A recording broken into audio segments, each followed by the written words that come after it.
লণ্ঠন নিভিয়ে কেশব বাইরের ঘরে তার মশারির মধ্যে এসে ঢুকল। চারিদিক ভালো করে গুঁজে সে নিশ্চিন্ত হয়ে শুয়ে পড়ল। হাত তেমনি রোগা, শীতে লিকলিকে, আঙুলগুলি সাপের মতো পিছল, আঁকা বাঁকা। আঙুলগুলো তার গলার ওপর আলগোছে সুরসুরি দিচ্ছে। প্রাণপণে চোখ বুঝে সমস্ত শরীর কঠিন করে কেশব চেঁচিয়ে উঠল, কে? মশারির বাইরে থেকে স্পষ্ট উত্তর এলো, আমি।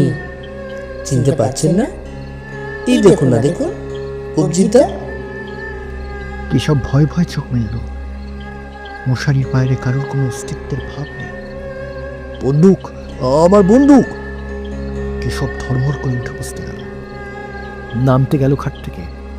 মশারি তুলতে যাবে অমনি আবার তার বুকের উপর সেই হাতটা লোলুপ হয়ে উঠল। কে বললে আমি আপনাকে খুন করতে এসেছিলাম? আমি খুবই অকৃতজ্ঞ না? স্পষ্ট পরিচিত কণ্ঠস্বর, কিন্তু কেশব চেয়ে দেখল ঘরের বাইরে ছিনছিন করছে শূন্যতা। বন্দুক, আমার বন্দুক নিয়ে এসো শিগগিরি! কেশব স্খলিত পায়ে নিচে এলো, ছুটে এলো দরজার দিকে। পা দুটো নিমেষে পাথর হয়ে গেল। দরজার কাছে একটা চেয়ার টেনে মণি পায়ে নিয়ে বসে আছে। এ কি মণি যে, তুমি কোথা থেকে এলে? কেশব একেবারে বসে পড়ল। মণি নির্লিপ্ত গলায় বলল, কেন, কাল যেখান থেকে এসেছিলাম। কি মনে করে এসেছো জিজ্ঞেস করতে পারি?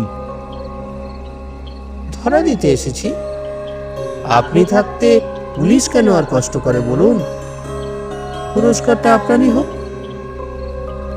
আহা, সে কি কথা! তুমি আমার ভাইপো, তোমাকে ধরিয়ে দেব কি? বসো, তোমার খুড়িমাকে ডেকে আনি। কেশব ভেতরে চলে যাচ্ছিল। বন্দুক আনতে যাচ্ছেন? মণি হেসে উঠল, তার দরকার নেই। বন্দুক আমার কিচ্ছু করতে পারবে না। বসুন, একটা কথা বলি। কেশব কাঁপতে কাঁপতে বলল, কি? কাল আমি ডাকাতদের তাড়িয়ে দিয়েছিলাম। আপনি আমাকে মানুষ করেছিলেন, সে কথা আমি ভুলিনি। কিন্তু কি করে তাড়ালে? কেশব ভয়ে একেবারে ছাই হয়ে গেছে। আমি ম্যাজিক জানি। ম্যাজিক?